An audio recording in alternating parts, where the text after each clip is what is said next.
साधु संतों ने अयोध्या में अपनी प्रसन्नता का इजहार किया। कई साधु संतों का कहना था कि स्वर्गीय अशोक सिंघल जी ने राम जन्मभूमि के लिए कठोर संघर्ष किया। आज उस संघर्ष का परिणाम देखने को मिल रहा है। यहाँ राम मंदिर बनाने की गतिविधियाँ चालू हो गई हैं। लेकिन स्वर्गीय अशोक सिंघल जी संत सियासाराम जी बापू के प्रति हो रहे अत्याचार से भी लड़ रहे थे। उस लड़ाई को बीच में ही क्यों छोड़ा गया? उस लड़ाई की तरफ आज किसी का भी ध्यान क्यों नहीं जा रहा? माननीय सिंघल जी जो इस आंदोलन के नेता थे और उन्हीं के नेतृत्व में यह आंदोलन यह सफल हुआ, हम जीते।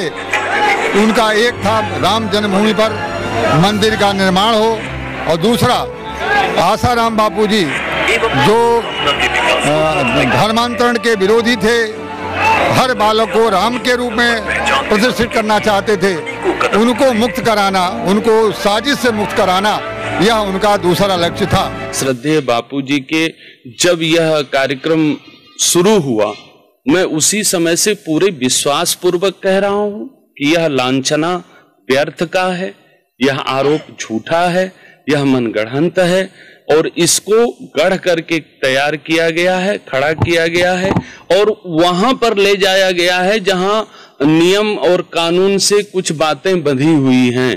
पूज्य बापूजी जो है वह एक कथा व्यास रहे हैं, समाज को जागृत करने का कार्य करते रहे हैं, तो ऐसे लोग रामायण काल में भी दंडित किए जाते थे। राम बापू निसंदेह हैं, बहुत महान संत थे। यदि कुछ खास विशेषता न होती तो आज करोड़ों करोड़ों की संख्या में संत भक्त उनके साथ न लगते।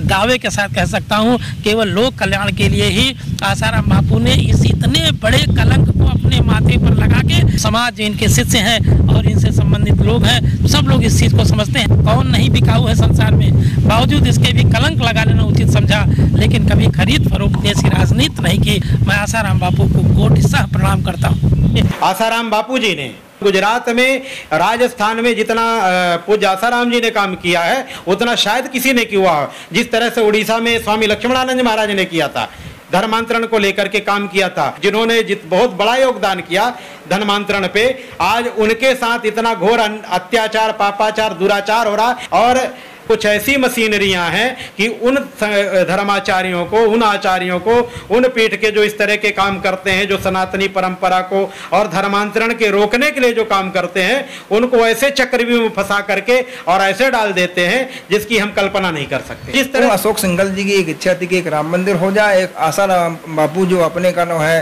हिंदू धर्म के लिए जो शुद्ध का नाम वैष्णव शिष्य बनाते थे, भक्त बनाते थे, जो उनके भक्त कभी का नाम है न कभी का नाम है कोई गुटखा, न कोई तम्बाकू, न कहीं की चाय, कुछ नहीं लेते थे। जो अच्छे धर्म के उपासक हैं, जो धर्म का प्रचार कर रहे हैं, उनको झूठे लांछन लगा के उनको फंसा के करना है और इसके बाद क्या बोलते उनको बदनाम किया जा रहा है। ऐसे ही इतना धर्मांतरण बढ़ने लगा था। उसी सिलसिले के बीच में एक बहुत बड़े संत जो आसाराम बापू, और जिन्होंने कितने सारे धर्मांतर को रोका उन्होंने, और आदिवासी क्षेत्रों में जाकर करके गरीबों को अनाज दिया, गरीबों को पढ़ाई लिखाई करने के लिए वहाँ पे स्कूल खोले, गरीबों को जितनी भी व्यवस्थाएं होती थी वो देते थे। लाखों लाखों गरीब में जा करके अपना आहुति दे करके और धर्मांतर में जो चले गए थे पुनः वापस उन्होंने लाने का काम किया था। संत आसाराम बापू जी के बारे में, उनके बारे में कोई पूर्व और वर्तमान में कोई अलग राय मेरी या समाज की या राष्ट्र की या मानवता की नहीं थी। एक स्पष्ट राय है, ये संत हैं, अवतार पुरुष हैं और इन्होंने समाज को, राष्ट्र को बहुत बड़ी दिशा दी है, बहुत बड़ी दशा दी है। लेश्वर और अशोक सिंघल जी ही बापूजी को निर्दोष मानते हैं ऐसा नहीं है।